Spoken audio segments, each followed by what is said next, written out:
Eh bien bonjour à tous, c'est Sergueï et bienvenue dans cette vidéo. Chaque vidéo commence pareil mais ne traite pas du même sujet.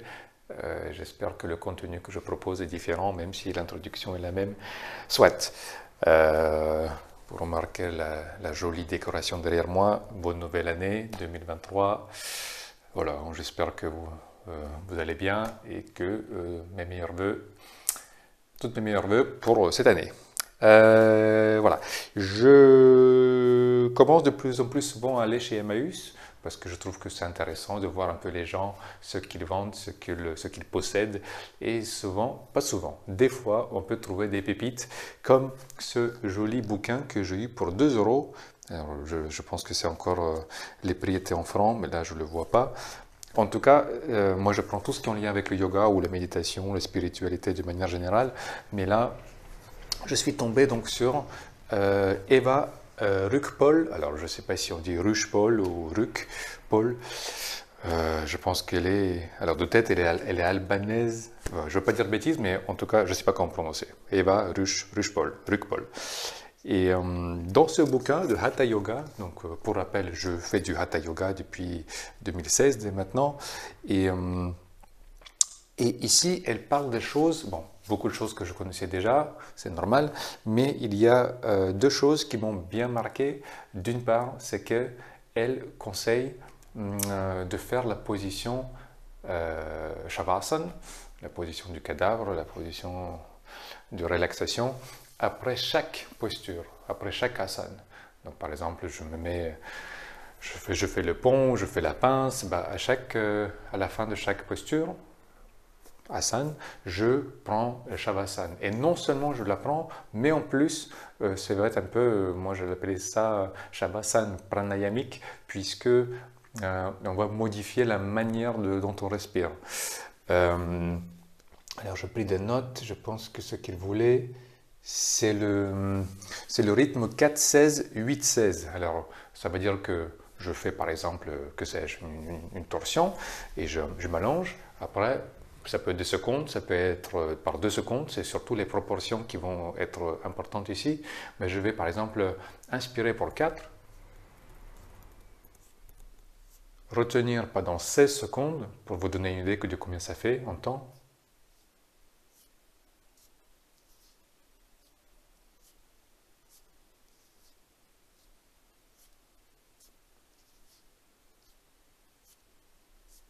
Expirer. Expirer pendant 8.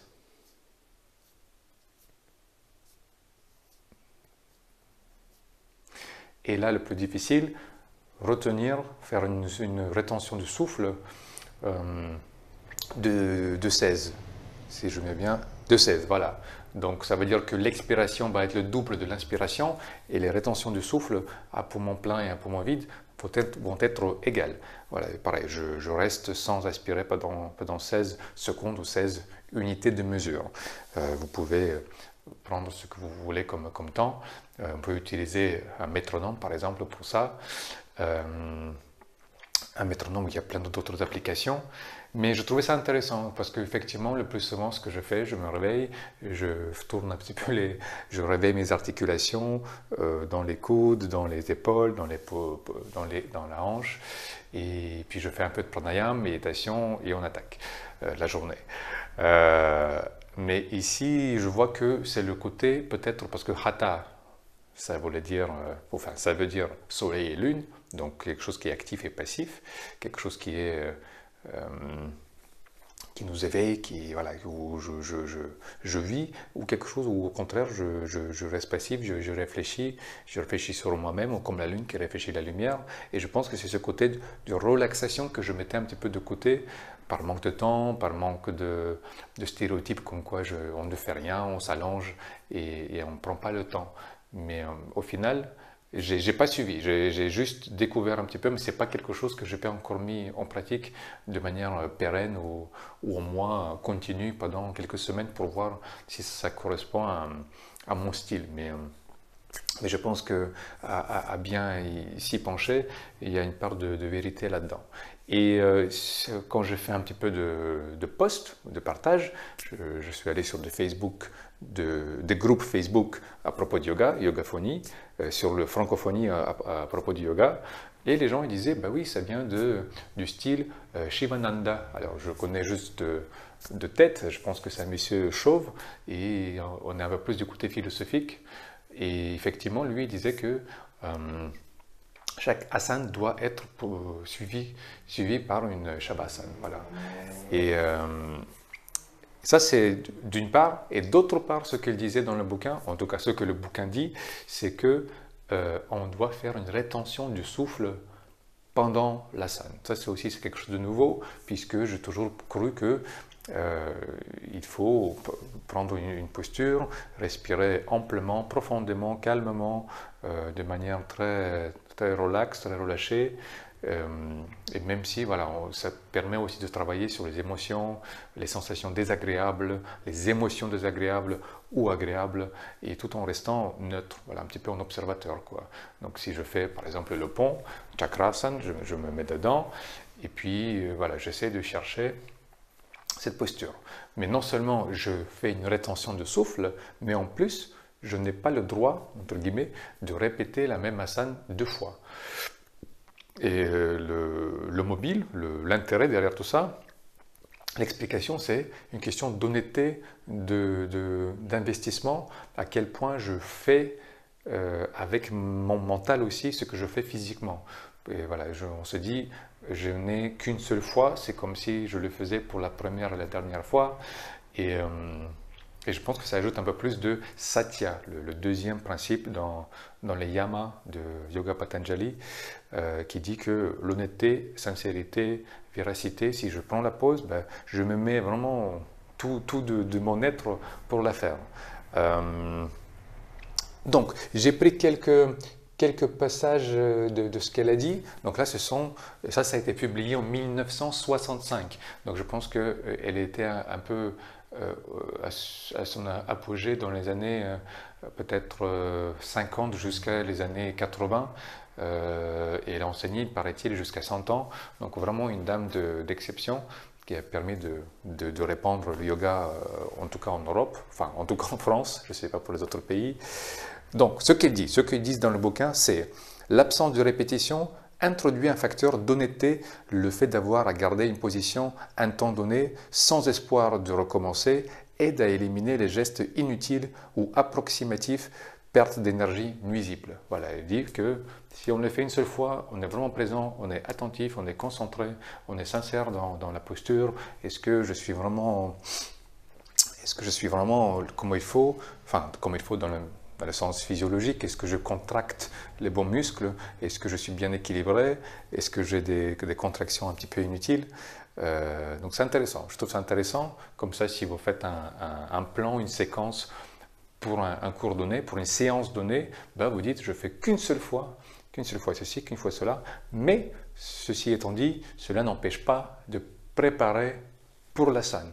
Par exemple, si je veux faire un cobra, bah, au lieu de monter jusqu'au bout et retenir le souffle, bah, je vais par exemple faire Ardha Bhujangasana, quelque chose comme ça. Je fais un petit cobra, j'expire, j'inspire, je monte, j'expire, je descends, le haut du corps. Voilà, je fais ça plusieurs fois. Et après, quand je décide, voilà la posture que je vais prendre, bah là,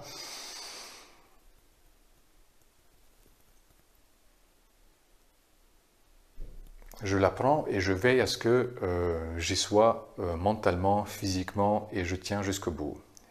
Pendant l'inspiration, je prends la pause, les pauses d'ouverture, donc tout ce qui est étend, étend la cage thoracique. J'inspire, quand l'inspiration s'arrête, naturellement vient la suspension et la rétention du souffle. Il n'y a pas longtemps, j'ai découvert la différence. Rétention est volontaire, suspension est plutôt involontaire. C'est comme ça que je l'ai retenu. Donc, si on décide de retenir, ça va être une rétention. Et si, par exemple, des fois, ça m'arrive à faire une position de torsion. Par exemple, je suis sur un pied. Bon, je ne peux pas mettre debout parce qu'on ne me verra plus. Et par exemple, je me vais tourner vers la droite comme ça. Et là, je sens que j'expire, par le nez, bien sûr. Et puis, ah ben, il n'y a rien qui se passe. Je garde l'équilibre, je ne sens pas un besoin d'inspirer ou de respirer. Et c'est là où on commence à frôler, à toucher du doigt quelque chose de plus profond que les simples exercices physiques d'étirement ou on va au-delà de notre corps physique, quoi, de Annamaya Kosha. Et qu'est-ce qu'elle a dit en plus? Elle a dit chaque posture s'accompagne d'une rétention de souffle suivant l'asana. Chaque posture s'accompagne d'une rétention de souffle, 2 points. Suivant l'asana, l'élève gardera ses poumons pleins ou ses poumons vidés sans reprendre son souffle. Voilà, justement. Donc, comme j'ai dit, si c'est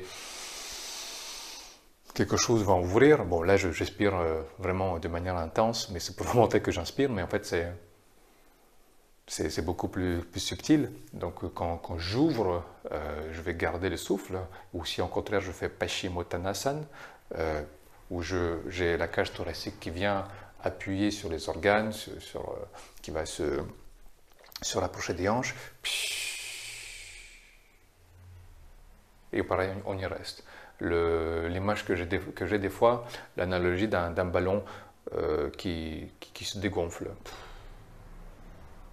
Il retrouve son état naturel. Il n'y a plus de pression qui le pousse. Voilà, et on y reste. Ok, donc elle a dit ça, et elle a dit aussi, enfin un passage, je ne sais pas si c'est elle qui a écrit, sans doute, on veillera donc à faire suivre chaque posture d'un temps de relaxation pendant lequel on organisera une ou plusieurs grandes respirations sur le rythme 4-16, 8-16. Voilà ce que j'ai dit un petit peu avant. Les hindous expliquent que pendant cette halte, le prana, l'énergie vitale accumulée dans le muscle par l'effort, va se répandre au niveau viscéral. Et le but de la contraction musculaire en yoga est de fabriquer ce prana, puis de l'accumuler non en surface dans le muscle, mais en profondeur sur le plan végétatif et nerveux. Voilà, on a cette idée, là, on bâtit des ponts entre nous et le ciel, comme dirait Francis Cabrel, non, entre le corps physique et on va dire le corps mental ou pranique, il y a Pranamaya Kosha qui suit, et justement on va chercher à aller un peu plus à l'intérieur de soi au niveau de la proprioception, comment je me sens, comment je sens la chaleur, la gravité, comment je sens, est-ce que j'ai des contractions, est-ce que j'ai des... enfin, il y a plein de types de sensations différentes. Ce qui est intéressant, c'est qu'à travers les muscles, on le crée, on le fabrique. Enfin, c'est une manière de parler, quoi. Le prana est partout. Peut-être que c'est plus dans la manière où on le condense. Et puis, quand on se relâche, et à travers le souffle, et encore mieux à travers la rétention ou la suspension du souffle, on l'étale. On l'étale sur tout le corps pour qu'il soit stocké de manière harmonieuse, équilibrée sur tout le corps. D'ailleurs, vous remarquerez peut-être que la plupart des yogis ne sont pas vraiment obèses ou anorexiques. Le plus souvent, ils sont plutôt fins. Donc je pense que dans ce sens-là, cette idée de faire circuler le prana, ça va de soi. Enfin, surtout, il y a les 7 chakras, et pour que tout fonctionne, il faudrait que les chakras, comme les ronds-points, autorisent l'énergie à circuler et à descendre, que ça monte ou que ça descende. Ok, et qu'est-ce qu'elle a dit en plus? C'est tout ce qu'elle a dit. Voilà, donc c'était surtout ce que je voulais dire. Donc Shivananda qui faisait ça. Il y avait aussi des noms qui me parlent un petit peu moins, peut-être que parce que je suis un peu trop jeune pour ça, mais il y avait le Belge André Van Lisbeth qui était aussi un prof de yoga. Voilà, il y avait lui. Et Shri Mahesh. Et je peux trouver aussi dans les commentaires sur mon post du Facebook, comme quoi il y avait aussi le lien avec le Natha Yoga, N-A-T-H-A, que je ne connais pas beaucoup, pas du tout, et la Kundalini. Bon, Kundalini, je vois un peu le concept, le but, la finalité, c'est d'éveiller la Kundalini pour qu'elle monte et qu'on atteigne la libération. Moi, je pense avec des pincettes, mais bon, c'est hors sujet. Voilà, je voulais juste donc partager avec cette découverte avec vous et surtout avoir votre opinion, votre vécu. Est-ce que dans votre expérience, on vous a dit que il fallait prendre Shavasana, il fallait faire Shavasana après chaque asana, d'une part, et d'autre part, est-ce qu'il fallait faire la rétention du souffle pendant qu'on fait une asana donnée? Voilà. Est-ce que j'ai tout dit? Je pense que j'ai tout dit. Voilà. Donc, plus une petite vidéo qui invite à partager votre vécu. Donc, dites-nous tout et je vous dis à la prochaine. Ciao, ciao. Portez-vous bien et bonne année.